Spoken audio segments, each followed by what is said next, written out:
여호와 하나님께서는 자기 백성들에게 삶의 기준을 제시해 주셨지요. 그것이 바로 계명이고 율법이며 또 그 안에는 도덕적이고 윤리적인 기준도 담겨 있습니다. 이런 하나님의 기준, 삶에 제시해 주신 기준을 벗어나지 않으려고 노력하며 살아가는 하나님의 백성들, 그들의 삶을 하나님은 산성이 되어주시며 지켜주시는 분입니다. 하지만 하나님께서 자신의 백성들의 산성이 되어주시는 것은 분명한데, 그럼에도 하나님의 백성들은 여전히 인생 속에서 어려움을 겪습니다. 심적 어려움, 상황의 어려움, 환경의 어려움, 예측할 수 없는 정말 감당하기 어려운 그런 일들도 마주하게 되지요. 그러나 그 당시에는 이해할 수 없으나 시간이 흘러보면 그것이 나를 하나님께로 더 가까이 하게 하는 도구였구나, 훈련이었구나, 이걸 깨닫게 됩니다. 그래서 그리스도와 함께 영광을 받을 때까지 이러한 고난을 기꺼이 감당하는 것이 바로 그리스도의 고난에 동참하는 것과 동일한 거구나, 이걸 깨닫게 되어가면서 그런 고난들을 점차 두려워하지 않는 신앙의 사람이 되어가는 거죠. 하나님은 이렇게 자기 백성을 지키십니다. 하나님의 산성이 되어주신다는 것, 사실은 이런 의미가 더 크죠. 이제 솔로몬은요, 오늘 10장을 마무리하는 그 이 두 구절에서 의인의 입과 악인의 혀를 나무와 관련된 비유를 통해 교훈을 합니다. 자, 31절과 32절을 다시 한번 읽겠습니다. 자, 시작. 의인의 입은 지혜를 내어도 패역한 혀는 배임을 당할 것이니라. 의인의 입술은 기쁘게 할 것을 알거늘 악인의 입은 패역을 말하느니라. 자, 여기 보니까 의인의 입은 지혜를 낸다, 이렇게 말을 합니다. 자, 의인이라고 하는 것은 우리가 저번 시간에도 나누었지만 하나님의 삶의 기준으로 제시해 주신 것들, 계명이나 또는 율법이나 또는 그 안에 있는 도덕적이고 윤리적인 기준들, 이걸 벗어나지 않으려고 노력하는 하나님의 백성을 말합니다. 물론 실수하고 넘어지는 경우가 많죠. 하지만 그러는 중에도 내가 살아가야 될 이유를 말씀 안에서 발견하고 또 하나님 앞에서 나의 연약함을 인정하면서 늘 하나님의 은혜로 살아가려고 힘쓰는 성도, 그 성도가, 그런 하나님의 백성이 성경에서 말하는 의인입니다. 한 점 부끄러움이 없는 사람을 말하는 것이 아니라 여전히 부끄러운 흔적이 많지만, 여전히 넘어지는 흔적이 많지만 그런 나의 연약함을 인정하여 하나님 앞에 솔직하게 내 모습을 고백하면서, 그러니까 하나님의 도우심이 필요합니다, 그러니까 하나님의 은혜가 필요합니다, 이런 고백을 가지고 날마다 몸부림치면서 사는 성도, 성경은 이런 애씀을 가지고 있는 성도를 의인이라 말하는 겁니다. 근데 이런 의인의 입은 무엇을 낸대요? 지혜를 낸대요. 사실 이것이 보편적인 표현이라면 의인의 입은 지혜를 말한다, 뭐 지혜의 소리를 높인다, 뭐 이런 식으로 표현이 될 겁니다. 근데 솔로몬은요, 비유적으로 표현하여 지혜를 낸다, 이렇게 말해요. 지혜를 낸다. 여기 낸다로 번역된 히브리어는요, 야누브인데 이 단어적 의미는 뭐냐면 계속하여 열매를 맺는다, 이런 의미예요. 그러니까 지금 나무와 관련된 비유가 되는 거죠. 의인의 입은 지혜를 하나님의 열매로 계속 만들어낸다라고 하는. 그러니까 지혜로운 말은 하나님의 기뻐하는 열매가 풍성히 맺혀지게 된다, 이런 의미를 담고 있는 겁니다. 따라서 하나님의 백성은 어디서든지 늘 무슨 노력을 해야 되냐면, 하나님께서 주신 말씀을 통해서 그 기준을 가지고 살아가면서 항상 어떤 말을 하든지 하나님이 기뻐하는 말이 되기 위해 애쓰고, 또 주변 사람들에게, 이웃에게 덕이 되는 그런 말을 하려고 애쓰며 살아가야 하는 거예요. 그럴 때 거기서 하나님이 기뻐하는 열매가 맺혀지게 되는 거죠. 그러나 이렇게 하나님이 기뻐하는 열매를 맺을 수 있도록 우리들이 말을 조심하는 것은 사실 자신의 의지적 노력이 절대적으로 필요합니다. 그러니까 나의 입술이 하나님의 도구가 되기 위해서는 나의 의지가 하나님의 은혜를 기억해야 되고, 나의 의지가 어떻게 하면 조금 더 하나님이 기뻐하는 말을 할까에 대한 고민을 해야 되고, 나의 의지가 더 어떤 상황에도 이런 의인의 입을 놓치지 않으려고 애쓰는 이런 의지가 발현되지 않으면 하나님이 기뻐하는 열매의 말을 맺을 수가 없어요. 그러니까 뭐가 힘드냐면, 나도 모르게 무심코 말이 나올 때, 이때 힘든 거예요. 무심코 감정 때문에, 상황 때문에 던져놓고 보니까 하나님 기뻐하는 말이 되지 않아요. 어떤 상황에서 너무 내 감정이 앞서서 문득 던져놓고 보니까 덕이 되지 않는 말을 할 때가 있는 거예요. 그리고 조금 지나서 그런 내 모습을 발견했을 때, 이건 참 그리스도인이라면, 하나님 앞에 올바르게 살려고 몸부림치는 그리스도인이라면요, 그걸 깨닫게 됐을 때 마음이 참 힘들어요. 내가 왜 하나님이 기뻐하는 말을 그 순간 참아내지 못하고 그런 말을 못했을까? 조금 더 내가 내 어떤 감정을 누르고 덕이 되는 말을 했어야 되는데 왜 그러지 못했을까? 근데 그게 꼭 이웃과의 관계에서만이 아니죠. 부부 사이에서도 그럴 경우가 많고, 부모와 자식 간에도 그럴 경우가 많죠. 근데 중요한 건 그러지 않아야 됩니다가 이게 아니고, 그러지 않아야 되는 건 맞지만 사실은 성경은 그러지 않아야 된다 이것이 아니고, 우리는 그럴 수밖에 없는 연약한 자니 인정하라는 거예요. 잘해야 되면 맞지만 감정을 상하지 않고 하나님이 기뻐하는 말을 하고 덕이 될 수 있는 말을 해야 되는 게 맞지만, 저는 연약해서 제 능력으로는 그렇게 하지 못하는 연약한 자임을 인정합니다. 그러니 하나님, 내 입술에 파수꾼을 세워주시고 조금 더 내가 하나님을 기억하며 나의 입술이 조금 더 하나님의 의를 드러내고 사람과 사람 사이에 덕을 만들어낼 수 있는, 또 자녀에게 하나님의 아름다우심을 느끼게 해줄 수 있는, 나의 남편에게, 아내에게 정말 위로가 될 수 있는 말을 할 수 있는 그런 돕는 배필이 될 수 있도록 하나님 나를 좀 도와주십시오. 여러분, 이런 의지적인 노력과 의지적인 기도와 갈구하는 마음들이 사실은 필요한 거예요. 이런 애씀이 없으면 우리는 의인의 입을 갖기 힘듭니다. 모두가 다 동의되실 것 같아요. 저도 마찬가지고요. 솔로몬은 지금 그걸 말하는 거예요. 그런 지혜를 말하는 거예요. 그러니까 여기서 말하는 지혜는 똑똑한 걸 말하는 게 아닌 거예요. 내 연약함을 인정할 줄 알고 도우심을 구할 줄 아는 태도, 이게 정말 지혜인 거죠. 반면에 솔로몬은 패역한 혀는 배임을 당할 거라고 해요. 패역한 혀는 결국 뭐겠습니까? 하나님 우리에게 주신 삶의 기준을 마음에 두지 않고 그저 자기 속에는 오른 대로 살아가며 그런 말만 내뱉으며 살아가는 그 입을 말해요. 그런 입이 물론 맨날 욕하고 쌍소리하고 남 험담하고 뭐 꼭 그런 입만을 말하는 것이 아니에요. 온유한 말을 한다 할지라도, 아주 착한 말을 한다 할지라도 그 말의 중심과 뿌리에 하나님의 어떤 가치 기준이 전혀 없이 그저 자기 속인에 오른 대로 하는 말이라면, 그런 말 또한 하나님의 시선에서는 패역한 혀가 되는 거죠. 하지만 오늘 솔로몬의 강조점은 그것도 있지만, 조금 더 솔로몬의 강조점은 어디에 있냐면, 다른 사람을 고려하지 않고 자기 말만 내세우는 말, 자기 입장만 고수하는 자기 중심적이고 독선적인 태도의 말에 조금 더 무게중심이 있는 것은 맞습니다. 그렇게 말하는 혀는 어떻게 된대요? 배임을 당할 것이라고 해요. 나무가 잘 배임을 당하는, 나무가 가지치기 당하는 이런 모습을 비유로 한 거죠. 여러분, 나무가 배임을 당하는 것 이유가 여러 가지가 있겠죠. 용도에 따라. 근데 가장 중요한 이유 하나를 말해보라면, 열매가 없기 때문에 나무가 배임을 당하는 거예요.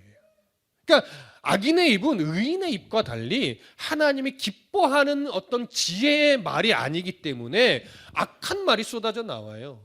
또 하나님이 기뻐하지 않는 가치 기준의 말이 쏟아져 나와요. 그러니까 하나님이 기뻐하는 말이 되지도 않을 뿐더러 이웃에게 덕이 되는 말이 되지도 않는 거죠. 그러니 당연히 하나님의 열매가 맺혀지지 않고, 하나님의 열매가 맺혀지지 않는 나무는 배임을 당하게 되는 것, 사실 당연한 결과겠죠. 그러니 하나님이 기뻐하지 않는, 그런 하나님이 기뻐하는 열매를 맺지 못하는 그런 악인의 주장들은 결국 하나님 앞에서 폐기당하는 수밖에 없습니다. 그리고 그들은 하나님의 심판을 피할 수 없게 되는 거죠. 이런 강한 교훈을 주기 위해서 솔로몬은 패역한 혀는 배임을 당할 것이니라 이렇게 말한 거예요. 참 무서운 표현이죠. 혀가 배임을 당한다. 근데 실제로 옛 아수르 사람들은요, 반역자들을 다스리는 방법 중에 하나가 혀를 뽑는 거였어요. 실제로. 얼마나 무시무시합니까? 그러니까 그런 상황들을 예로 하여 패역한 혀가 되지 말기를 정말 강조하기 위해서 이런 표현을 솔로몬이 사용합니다. 자, 이제 32절을 보면 솔로몬은 의인의 입과 악인의 혀를 비교하면서 또 이렇게 말해요. 의인의 입술은 기쁘게 할 것을 알거늘 악인의 입은 패역을 말하느니라. 자, 의인의 입술, 지금 계속 말하고 있는 하나님의 뜻과 가치 기준에 있고 하나님이 주신 어떤 그 계명, 규례, 도덕적인 윤리적인 이런 삶을 올바르게 살기 위해 노력하는 그런 의인들, 그런 의인의 입술은 기쁘게 할 것을 안돼요. 그러면 기쁘게 할 것을 안다. 어떤 기쁨일까요? 하나님을 기쁘시게 하는 거예요. 또 사람을 기쁘게 하는 거예요. 그러니까 이런 어떤 분별함을 가지고 하나님이 기뻐하는 말을 하며 사람도 기뻐할 수 있는 말을 한다는 것이죠. 이게 의인의 입술이라는 거예요. 그런 분별력을 가지고 있다라고 하는 거죠. 그런데 여러분 잘 생각해 보십시오. 교회 안에서도 이런 지혜를 가지려고 애쓰지만 종종 지혜가 부족한 말을 할 때 하는 실수들이 있어요. 잘 하기를 원하지만 지혜가 부족할 때 어떤 실수를 하냐면요, 공의를 잃어버리고 사랑만 강조하는 그런 말을 할 때가 있어요. 얼핏 보면 되게 좋은 말이에요. 그런데 조금 더 냉정하게 보면 공의를 잃어버리고 사랑만 강조할 때 어떤 실수를 해요? 두아디라 같은 경우에는요, 우상숭배까지도 용납을 해버렸어요. 사랑이 너무 커서. 성경 구절 찾아볼까요? 요한계시록을 가봅니다. 요한계시록 3장 19절부터 20절까지. 요한계시록 3장 19절과 20절. 자, 찾으셨으면 함께 읽겠습니다. 요한계시록 3장 19절과 20절이 아니네요. 잠깐만요. 요한계시록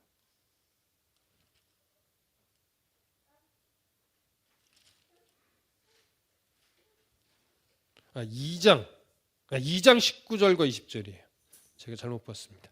요한계시록 2장 19절과 20절. 자, 함께 읽습니다. 시작.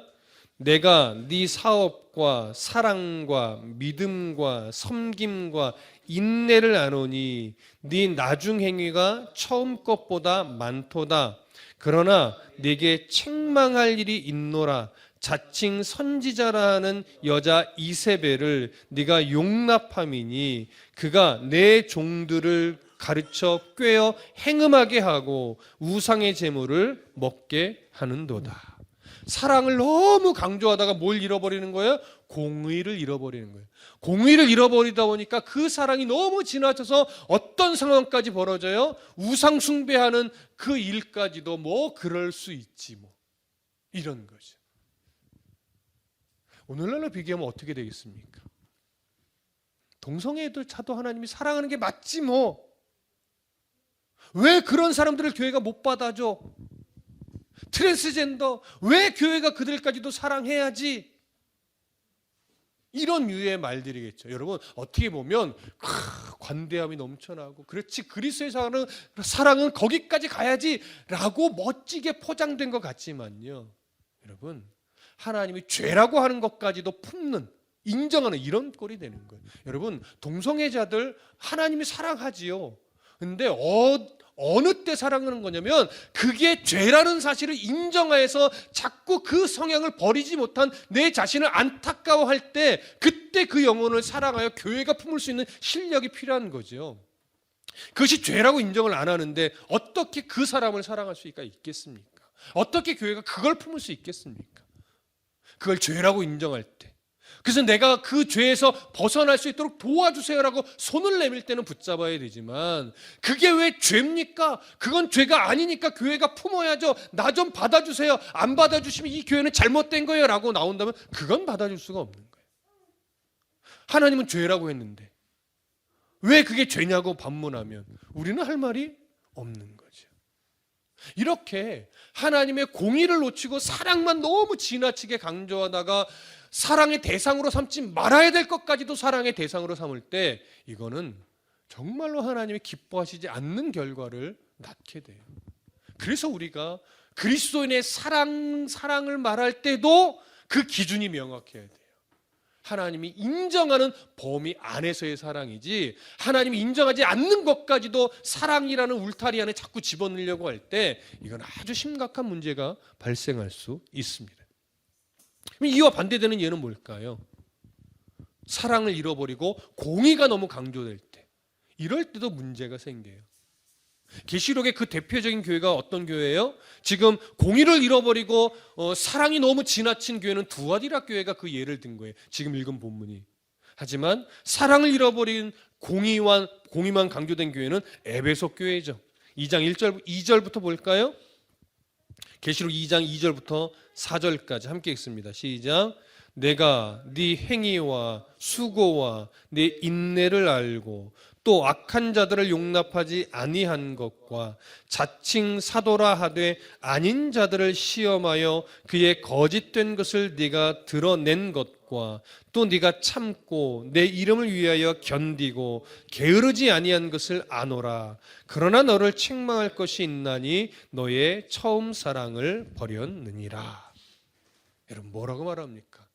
이단으로부터 교회를 지키기 위해서 좀 하나님의 말씀에 입각하여 하나님의 공의를 올바로 시행하는 노력은 너무 좋았는데 그 공의가 너무 앞서다 보니까 이제는 그 처음 사랑, 하나님의 은혜를 받았던 그 처음 사랑을 잃어버리고 그 하나님의 말씀의 공의를 어떤 일에만 자꾸 쓰게 된 거예요? 지적하고 정죄하고 판단하고.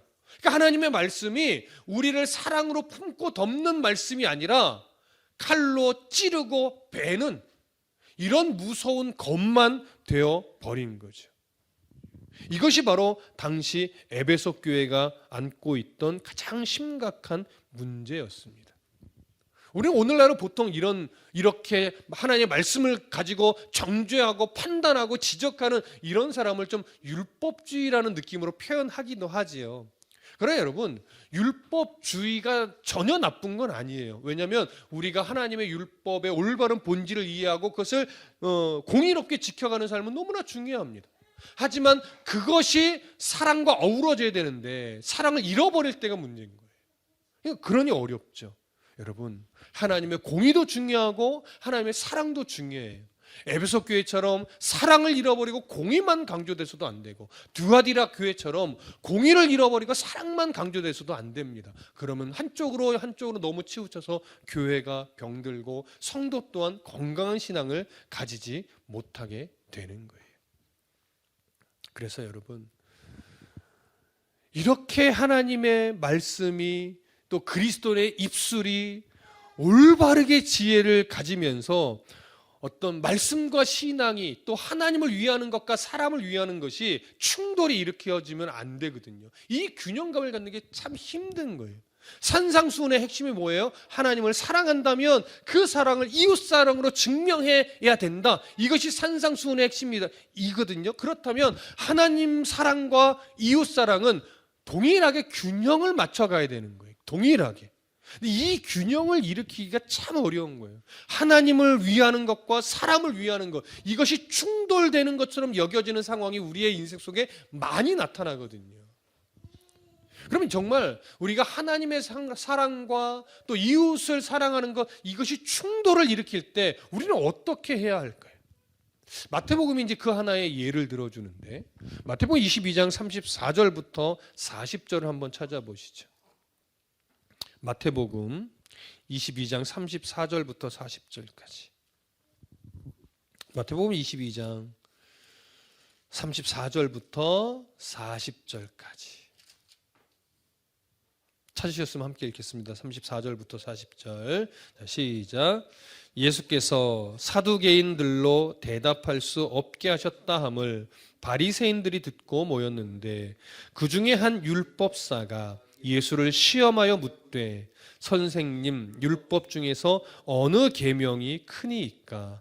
예수께서 이르시되 네 마음을 다하고 목숨을 다하고 뜻을 다하여 주 너의 하나님을 사랑하라 하셨으니 이것이 크고 첫째 되는 계명이요 둘째도 그와 같으니 네 이웃을 네 자신과 같이 사랑하라 하셨으니 이 두 계명이 온 율법과 선지자의 강령이니라. 예수님이 이렇게 말씀하셨습니다. 당시 경건하다고 하는 유대인 중에는 어떤 말들을 했냐면 계명들이 여러 개 있지만 그 중에 더 우선하는 계명이 있고 더 가치 있는 계명이 있고 더 중요한 계명이 있다. 그러니 그 중요한 계명을 우선적으로 지켜야 된다. 이런 식의 이해가 있었던 거예요. 마치 계명에 점수를 매기듯이 10점짜리 계명, 1점짜리 계명 이런 식으로요. 그런데 문제는 이것이 전체가 다 동일하게 잘 합의된 것이 아니고 이 어떤 서기관들이나 바리새인들마다 조금씩 이해가 다른 거예요. 그러니까 합의를 보지 못해서 아니야 내가 볼 땐 이게 더 A급 규례 계명이야. 아니야 그것보다는 이 계명이 더 귀한 계명이지 이러면서 충돌이 일어나기도 했었어요. 여러분 왜 이렇게 계명을 어떤 등급을 자꾸 매기려고 했을까요? 이런 어떤 그 율법사들, 바리새인들이요. 하나님의 계명을 하나님 주신 말씀의 본질과 어떤 정신으로 이해하지 않고 그냥 단순한 규칙, 이 규칙이라고만 이해를 했기 때문에 그래요. 그러니까 이 율법사가 그런 이해를 가지고 있다 보니까요. 지금 예수님을 시험하려고 이런 어떤 그 등급을 매기는 식의 계명에 대한 질문을 한 거예요. 그래서 예수님이 그 의도를 아시고 신명기 6장 5절의 말씀을 인용해서 크고 첫째 되는 계명과 둘째 되는 계명에 대해서 이제 정확하게 이 얘기를 해준 겁니다. 자, 첫 번째 중요한 계명으로 예수님이 무엇을 말씀하셨어요? 최선을 다해서 마음과 뜻과 정성을 다해서 누구를 사랑하라? 하나님을 사랑하라. 그러면서 이 계명의 가장 큰 이유가 뭐냐? 6장 4절에 보면 이렇게 말했어요. 이스라엘아 들으라. 우리 하나님 여호와는 유일한 여호와시기 때문이다. 이런 말이에요. 여호와 하나님만이 유일한 신이기 때문에 스스로 신이라고 주장하는 거짓된 존재들 가운데 오직 신이라고 우리가 인정할 수 있는 분은 오직 여호와 하나님 한 분밖에 없기 때문에 그 하나님만을 섬기는 것, 그 하나님만을 사랑하는 것, 이것이 첫째 되는 가장 큰 계명이다. 이렇게 말을 하셨어요. 그러면서 이제 둘째를 이야기하잖아요. 두 번째로 중요한 계명이 뭐냐라고 할 때에 예수님이 이렇게 시작을 해요. 두 번째로 중요한 계명은 이렇게 말하지 않고요. 둘째도 그와 같으니. 여러분 그와 같다는 게 어떤 말이에요? 경중을 따질 수 없이 중요하다는 거예요. 그래서 둘째도 그와 같으니 네 이웃을 네 자신과 같이 사랑하라. 그러면 이웃을 너의 자신과 같이 사랑하라는 것이 하나님을 사랑하라는 것과 우열이 나눠진다는 거예요? 같다는 거예요. 같다는 거예요, 여러분. 그럼 이건 어떤 의미예요? 하나님을 바르게 사랑한다면 이웃을 사랑하지 않을 수 없다는 거죠. 그런 차원에서 경중을 따질 수 없이 똑같다라는 말이에요. 그런 차원에서. 이것이 산상수훈의 핵심과 동일하죠. 하나님을 사랑한다면 이웃사랑으로 증명하라는 이 핵심과 똑같아요. 그러니까 이걸 다시 정리하면요. 하나님에 대한 사랑을 자기의 우월과 잘남을 증명하는 도구로 사용하지 말라는 거예요. 아까 바리새인들 또 율법사들이 계명을 어떻게 여겼다고요? 점수가 높은 계명과 낮은 계명. 무엇이 더 고급한 계명이냐? 이렇게 자꾸 여겼단 말이에요. 왜 그렇게 여기게 돼요? 나는 이렇게 점수가 높은 이런 계명을 철저하게 지킨 사람이야 라고 자기 우월을 드러내려고 했던 거예요. 그러니까 하나님에 대한 사랑을 율법과 연결시켜서 내가 이렇게 하나님을 사랑하는 사람이야 라고 자기를 드러내는 도구로 자꾸 사용하는 거죠. 하나님을 사랑은 그렇게 너의 잘남을 드러내는 도구로 사용할 만한 내용이 아니다. 너는 그러다 보니까 점차 뭘 잃어버렸는지 아느냐? 너는 이웃사랑을 잃어버렸어. 네가 그렇게 잘났음을 드러내다 보니까 자꾸 사람들을 깎아내리는 거예요. 나는 이만큼 율법의 수준 높은 계명들을 잘 지키는데 너는 뭐야? 너는 결국 고작 그 정도의 계명만 지키는 거야? 이렇게 비교하고 나를 드러내고 다른 사람을 하찮게 여기는 이런 실수를 범하는 거지. 예수님 말하는 거예요. 그 두 계명은 유기적으로 묶여 있는 것이지 하나님을 사랑하는 것과 이웃을 사랑하는 것이 따로 분리될 수 없으며 경중을 나눌 수 없다라고 말하는 거예요. 그래서 이 두 계명이 온 율법과 선지자의 강령이다 이렇게 말하는 거죠. 강령이라는 것이 뭐예요? 떠받치고 있는 거라는 거예요. 떠받치고 있는 거. 모든 계명을 떠받치고 있다. 이 두 계명이 하나님 사랑과 이웃 사랑 절대 분리될 수 없는 율법의 정신이고 기준이다 이거죠. 그러니 지금 율법사의 질문은 율법의 정신을 이해하지 못한 그런 어리석은 말이 되는 거예요. 예수님이 이 두 가지 계명을 가르치면서 너희들은 이제 그러니까 율법의 경중을 따져서 자랑하려고 하지 말아라. 율법을 가지고 사람을 살리는 것이 아니고 너는 율법을 가지고 사람들을 죽이고 있다. 율법의 정신을 버렸고 하나님의 영광을 구하지 않았으며 하나님께로부터 오는 거룩과 생명과 진리에는 관심을 두지 않고 오직 너를 드러내고 자랑하는 그 일에만 집중하고 있으니 율법을 이용해서 너의 잘남을 이제는 증명하라고 하지 말고 너의 죄를 지적해 주는 그 하나님의 말씀 앞에서 겸손히 너를 낮추고 끝까지 하나님을 사랑하며 이웃을 사랑해낼 수 있는 그런 삶을 살아야 한다. 지금 솔로몬이 바로 이 부분을 강조하는 거죠. 그러니까 하나님을 사랑하는 것과 이웃을 사랑하는 것은 본질적으로 충돌할 수 없는 거예요. 근데 실제적으로 우리의 삶에 충돌될 때가 많죠. 왜 그럴까요? 어디선가 한쪽에서 우리는 오류를 범하고 있기 때문에 그래요. 오류를 범하지 마십시오. 아까도 말했지만 이 강조점이 아니에요. 우리는 알지만 오류를 범할 수밖에 없는 연약한 자임을 인정하라는 거예요.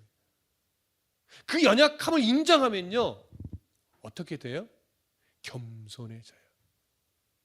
이 다음 시간에도 드릴 말씀이지만 겸손이라는 게 뭐냐? 우리는 기본적으로 겸손은 나를 낮추고 남을 존귀하게 여겨주는 거잖아요. 그렇죠? 그런데 겸손을 이 정도로만 이해하면 자칫 어떤 또 오류에 빠지냐면요.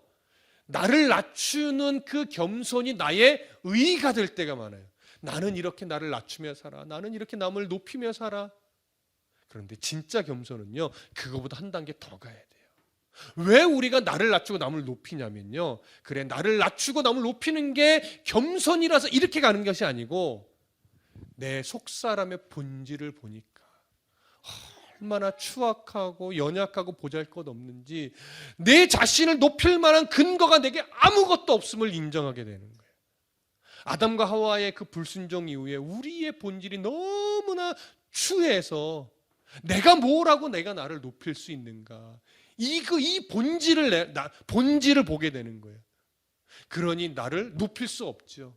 그러니 남을 하찮게 여길 수 없죠. 그러니 겸손하게 되어지는 거예요. 이게 진짜 겸손이에요. 근데 우리는 그래 내가 좀 잘났지만 다른 사람을 우습게 보지 말아야지. 나는 겸손해야 돼. 내 잘남을 드러내지 말아야지. 이게 겸손이야 라고 여기면서 내가 의지적으로 나를 자꾸 낮춰. 그러다 보니까 오늘 너 자신을 너무 잘 낮췄어 라고 하면서 살며시 그게 나의 뭐가 돼요? 의의가 돼요. 이건 성경에서 말하는 겸손이 아니란 말이에요. 이해되시죠? 그러니까 겸손도 결코 쉽지 않아요. 진짜 겸손이 되려면 내 눈에 있는 들보를 아주 진지하게 볼 수 있어야 돼요. 남의 눈에 티를 보고 내가 저 티를 말하지 않고 겸손해야지 이렇게 되면 이게 진짜 겸손이 아니란 말이에요. 내 눈에 있는 들보를 정말 선명하게 보고 야 내가 남의 눈에 있는 티를 지적할 만한 자격이 안 되는구나. 이게 인정이 될 때 진짜 겸손해지는 거거든요. 이게 안 되니까 하나님 사랑과 이웃 사랑이 자꾸 충돌을 일으켜요. 저도 안 되더라고요. 저도. 그래서 늘 힘쓰고 그래서 연약한 나를 자꾸 발견해야 돼요.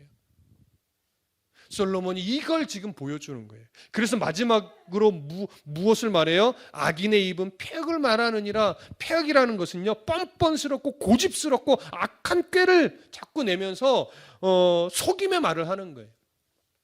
타인에 대해서도 그렇지만요, 악인의 입은요, 나 스스로까지도 속여요.